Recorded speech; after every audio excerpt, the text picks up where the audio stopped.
Bonjour à tous, c'est Dodo Gaming. Aujourd'hui on se retrouve pour une petite partie sur la map standoff. Bon, toujours MME, hein, comme d'habitude ça change pas. J'essaie par contre de varier les gameplays.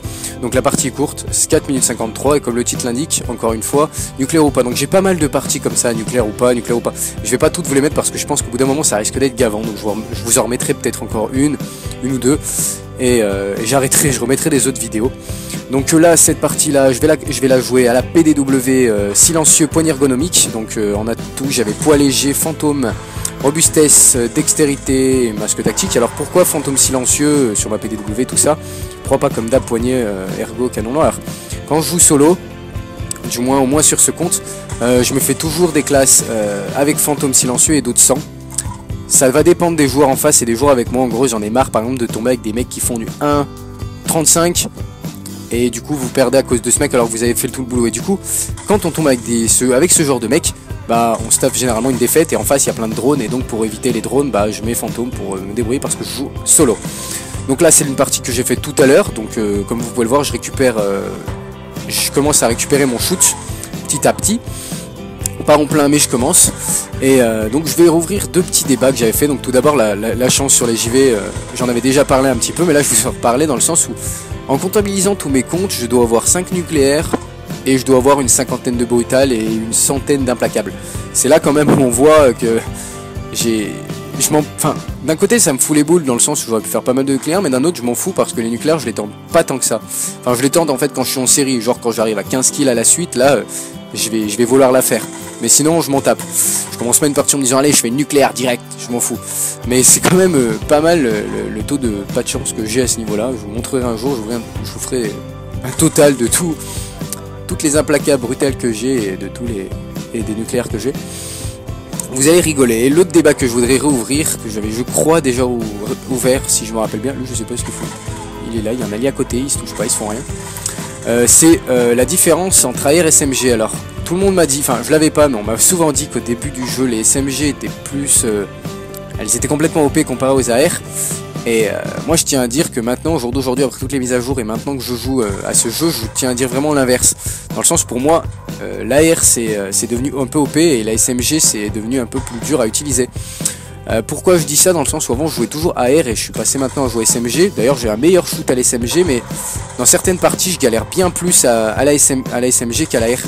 Dans le sens où par exemple l'AR on a des armes complètement OP, style la FAL par exemple, complètement cheatée, ou la Scarache, l'arme de noob attitude du moment quoi. Ou même si on compte la N94 qui est surpuissante, alors qu'en SMG on a quoi? Allez, la Scorpion, allez. On va dire que la Scorpion elle est un peu plus forte que les autres, mais bon, elle est pas forcément OP dans le sens, du moins pas sur console, dans le sens où on sait tous que sur console, les cadences de tir trop élevées ne peuvent pas être comptabilisées correctement comparé au PC. Par exemple, vous prenez la Scorpion, vous allez en partie locale sans connexion, et vous mettez pile poil 4 balles, donc pile poil le nombre de balles qu'il faut tuer sur un ennemi. Vous allez voir que si vous arrêtez de tirer, il va avoir un temps de retard, il va mourir après. Pourtant il n'y a pas de co. Tout simplement parce que la console aura eu du mal à comptabiliser toutes les balles que la Scorpion va tirer. Ce qui rend la Scorpion beaucoup moins puissante que sur PC. Donc en gros sur console, comparé au PC, elle est vraiment pas OP. Sur PC elle est vraiment par contre complètement OP. Je suis d'accord. Mais sur console elle est un peu plus puissante que les autres. Mais voilà, c'est tout ce qu'on a. Et encore elle a du recul. Elle a du recul. Donc bon, le recul est gérable, hein. On dira pas le contraire. Mais bon, elle a quand même un peu de recul. Donc voilà, c'est par exemple aussi un autre exemple qui permet de dire que la SMG c'est plus nul. Là voilà, j'étais pas loin de ma nuque et là je me suis dit je vais me faire niquer. Non, je l'ai niqué, miskin. Et donc je disais ouais par exemple une AR au corps à corps, elle va tuer en 3 balles. Par exemple si on prend la N ou la Scarache, elle va tuer en 3 balles pardon. Donc corps à corps, moyenne distance, 3 balles, après longue distance un peu plus. Par contre une SMG au corps à corps elle va mettre 3 balles, ok, à longue distance elle va en mettre beaucoup plus, à moyenne distance aussi. Du coup vous savez qu'une AR est meilleure qu'une SMG à longue distance, mais à courte distance elle peut très bien rivaliser parce qu'il faudra le même nombre de balles que la SMG pour tuer. En gros on tire avant de gagner. Donc pour moi l'AR c'est devenu beaucoup plus facile que la SMG, c'est un débat que j'aimerais discuter avec les gens pour voir les différents avis. Donc ça sera sur ma chaîne YouTube et j'y posterai aussi sur jvideo.com. Je posterai un petit topic et je pense la vidéo avec, histoire que je me répète pas à l'écrit parce que franchement j'ai trop la flemme.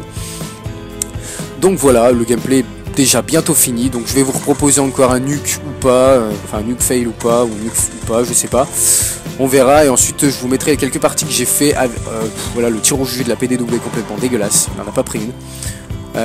Donc quelques parties que j'ai faites avec mon compte full flingue, que d'ailleurs j'ai réussi à avoir les maîtrises pistolets en entière, hein, j'ai tout monté les pistolets, donc je vous montrerai quelques parties, ce sera l'ancienne manette que j'avais, enfin l'ancienne, la nouvelle que j'utilise plus, donc la MLG Pro Controller. Donc je pense que je ferai le test de cette manette au moment propice, donc au moment où je ferai la vidéo avec les guns. Et voilà, bon bah c'est tout pour le gameplay, on termine en 75-26, donc on les a bien violés, ça tombe bien parce que la partie d'avant il m'avait bien saoulé. Ah, on voit les killcams maintenant, d'accord. J'ai pas compris. D'accord, ok, gros bug, je sais pas, enfin bref, je termine sur un 36 élimination, une mort, 36 de ratio, une assistance, j'espère que le gameplay vous aura plu comme d'habitude, et je vous dis à la prochaine.